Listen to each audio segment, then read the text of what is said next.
15 hours, 900 minutes, or 54,000 seconds is how long I've spent in this position over the last 30 days, having done Ido Portal's 30-30 squat challenge. Finally, at last, I finally got round to doing it. And in this video, I'm going to share with you everything that happened to me as a result of this challenge. So let's dive deep.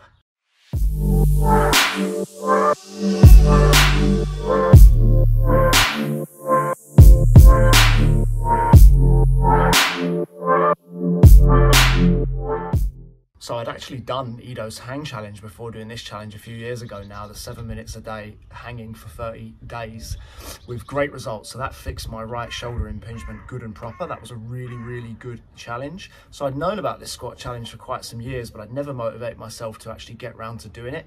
I guess I thought I was above it. I felt like this position was always quite comfortable for me, at least a few years ago, although recently, which is one of my two reasons for doing this challenge, recently I was gradually realizing that it was getting harder and harder. So if I was back squatting or front squatting, I couldn't go super low anymore, as I always prided myself on depth back in the day, whereas nowadays it felt like it was getting harder and harder to get down there. And I also noticed with my pistol squats that I didn't want to pause down at the bottom any longer. I was so quick to want to get straight back up out of the position, which was never ever a good thing. I could always feel my ankles getting tighter. And then the final straw came when I met back up with my friend Ollie from Norwich, who was a student of Ido Portal and has an amazing resting squat game, always has had, as you would expect. And he humbled me because when we were training together in the rest periods, we were doing certain hold times on this resting squat. And I was sucking that day. Admittedly, I was extra tight, so it wasn't really going to be flattering my results. But that humbling really motivated me to want to get started with this challenge. And the rocket was put up my arse, basically. The task is pretty simple. You've got to spend 30 minutes every single day for 30 days. They're the only days that count. You can accumulate the time as much as you need or in any interval that suits you. So whether that's 2 minutes, 5 minutes, 10 minutes, or even just getting the whole 30 minutes smashed out in one go. You can do as you please, but you have to just spend 30 minutes a day, every day here to basically restore this human resting position, which, let's face it, this is how we used to defecate or, you know, poop, if you will. This is how a lot of Asian people sit and eat their food. They even do their general tasks in this position. This is a fundamental resting position in human evolution, but many of us Westerners have lost the ability to use this position, sadly, and it feels like torture for a lot of people to even get down here. Most people will struggle even to get here, or if they get down, you'll see that their heels lift like so. To sit fully flat with a fully flexed hip is asking a lot for most Western people nowadays. And like all good scientists, I took some pre-experiment data with the intention of being able to share some post-experiment data as well and compare the changes. So the big thing I wanted to do first was measure my ankle dorsiflexion. So 5 inches from the skirting board to my big toe at the start of the challenge on both feet. And this little clip you see here is at the end of the challenge where I'm doing my right foot first, which has always been the slightly looser one of the two, which is kind of common for right-handed people. And we have a 6.75 inch gap, which is a 1.75 inch gain. Over to the left, which is obviously going to be a bit trickier now, as this has always been my slightly tighter side. And our result is, a 6 inch gap. So that is up 1 inch from what it was at the start of the challenge. Some other markers that I used was hip flexion and general spinal position. So as you can see from the sort of earlier images in the challenge, I didn't flex my hip anywhere near as deep as I do now. And my spinal position was a lot more rounded, and I had a lot more trouble getting my arms inside my knees and lifting my chest into what they call the garland pose, I think it is, from yoga. The like prayer position on the chest, which forces a little bit more thoracic extension, which has been well documented that that's a weakness of mine. But that really has improved a lot. But I do think I've got quite a hip dominant squat, so I sit right deep into my hip sockets, more than dorsiflex at the ankle. You do see some people who have that style where their knees are driven right far over their toes a lot more, and they have a little bit less flexion of the hip. Why that is, I don't know. I think that must just be an individual anatomy thing, but maybe my body seems to like just being in a really deep flexed hip position. And even more fundamental than that, just how easy is it to sit here? How comfortable can you be? Can you work? Can you write? Can you sit? Can you talk? Can you breathe? Do you actually like sitting here, or do you want to stand up as soon as possible? So that was another marker of mine. I noticed that throughout this challenge, just the ability to sit here became more and more natural. So I'd have a laptop in front of me and I'd be working like so, just like shuffling around a little bit, writing, talking, doing anything with my timer just to the side with the phone, the screen black, so I couldn't actually stare at the clock. I just got sidetracked.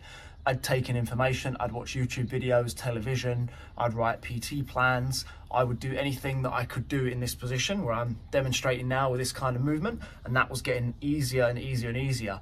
And in terms of hold times, well, it started off quite simple. So obviously at the beginning it was, you know, your usual 2 to 3 minutes, maybe 5 minutes became quite a big thing. I remember hitting 10 minutes for the first time, bearing in mind I'd only ever done that once in my life before, and that was at the workshop that me and Ollie co-taught, and I had to do that just because I was the figurehead of the workshop, and how bad would it have looked if I couldn't even stay down there for 10 minutes while other people could. So that in itself kept the pressure on me to keep me sat down here nicely. Then I remember doing my first 15-minute squat, and then obviously 20. 20 was the really big marker. I think I only did that twice, and every time I'd do it, my right leg would go numb. I'd get pins and needles and whatnot. And then 20 days into the challenge, this happened. So this is where we're at, 29. I've been sat here in this exact stance, bring it to me, for the entire time. There we go, guys. We've just hit 30 minutes. I'm going to sit here for another 5 seconds. I'm going to try and stand up. So this is literally a reaction camera. Oh, dear me. I have no feeling in my right leg whatsoever. It's literally dead. But that is a legitimate 30-minute deep squat on about day 20 of the challenge overall. The blood is now coming back into the leg. So yeah. Ta-da! So yeah, a 30-minute squat all in one go. Well, 30 minutes, 10 seconds. If you do get to that kind of time, if you do this challenge, guys, kudos to you, because believe me, that was a fight from minute 20 to minute 30. And I recommend distracting yourself as much as possible and not looking at the timer, because it will feel like it's passing super, super slow. Whereas if you really knuckle down and distract yourself until like the last minute or two, then it isn't too bad. And at this point, I probably should tell you guys that I spent the last 2 weeks of the challenge doing Ido's squat clinic, the 2.0 mobilization routine. So I would fit that into any of the holds that I did throughout the day to accumulate towards my 30 minutes. And that started off as hard as it looks. Well, it actually looks quite easy, but if you've tried that before, you'll know that it takes a fair bit of squat mobility even just to get through it. And I started doing this daily, and I noticed improvements even in that routine. So the movements became a little easier to do, and I actually found myself wanting to do more reps and longer hold times within the positions, and that is unheard of.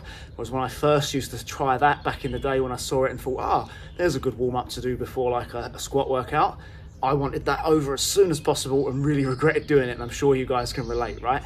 But it was a nice distraction, a welcome challenge, and even now, despite all my experience with that, I still find the routine difficult, and I am by no means a professional at it. As you can see from the clips, my heels still lift a little bit because I'm still lacking a little bit of dorsiflexion, and as we all know, my thoracic spine isn't as mobile as it could be or should be. So, should you do this challenge yourself? Well, a little bit of advice to you, I would say, start slow and build back up. Obviously, I went full hog and went straight in on the 30 minutes. That is a very, very aggressive approach. And if you're someone who finds this resting position impossible, not even difficult, I found it difficult, but possible. If you find it impossible, it makes no sense to try and do 30 minutes in one hit.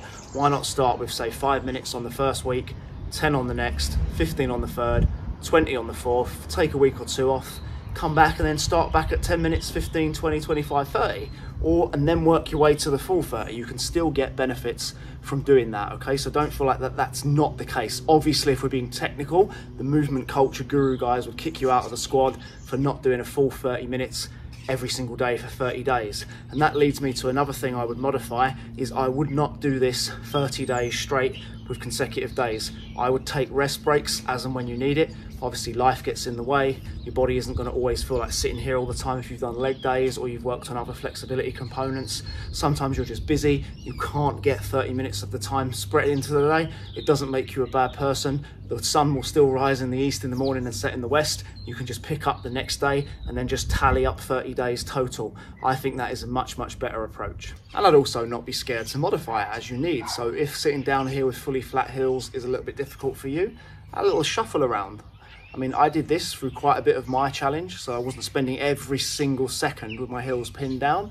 There were times where this didn't feel great at first, particularly first thing out of bed and like straight away.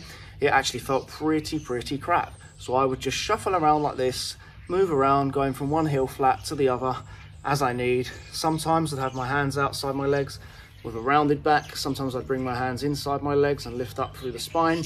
It's gonna vary a lot. It's a lot of time spent in this position. You might even want to elevate your heels. So elevating your heels on plate discs or even books, or even just wearing trainers when you do this, will help the ankle mobility demands and will soften the requirements for your dorsiflexion, which will just make this more comfortable. And obviously the more comfortable it is, the more easy it is to adhere to. You can even set yourself up close to a post or something where you can grab onto, just as and when you need it, so that if you find yourself falling back more, or you need to lift your hips up a bit higher and lean forwards like this, you can just anchor on as you need, get a little bit of a pull forwards like I'm showing now, and then perhaps as you get more comfortable, you can just take your hands off, sit for a little bit of time. If it gets a little bit more uncomfortable, you can grab the object again and hold on and still accumulate your time that way. And you can see this more as a marathon, not a sprint. So what you'd be doing is you'd be progressively trying to think of making it a little bit more difficult over time.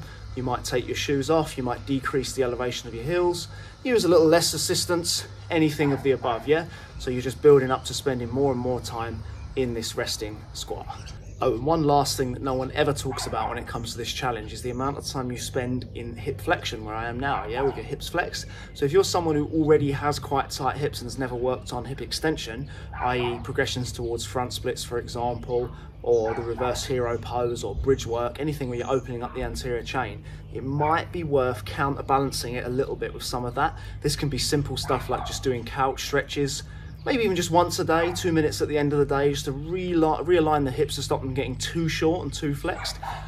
Or even doing a reverse Nordic posture or a reclined hero where you're laying back. Any of your preference, any hip flexor stretch of your choice. You don't need to go overboard here, but just enough to kind of realign the hips a little bit, just to slightly offset all the hip flexion that's going on. That's something that I did here and there. Again, I wasn't a Nazi about it, I wasn't super obsessed, but I did it when I could remember to do it and when I felt like I needed it. That's something you definitely want to pay attention to. And that is a wrap. Done and dusted. 30-30 squat challenge from Ido Portal. Double thumbs up for this. If you like this video, guys, give me a thumbs up, subscribe to the channel if you like this kind of content. As a side note, I will be working on the phase 2 review of Fitness FAQ's Pull Up Pro program. That will be coming out in the next few weeks. As always, any more ideas for experiments and future videos you'd like to see, drop them in the comments and I'll be happy to try and make it happen for you.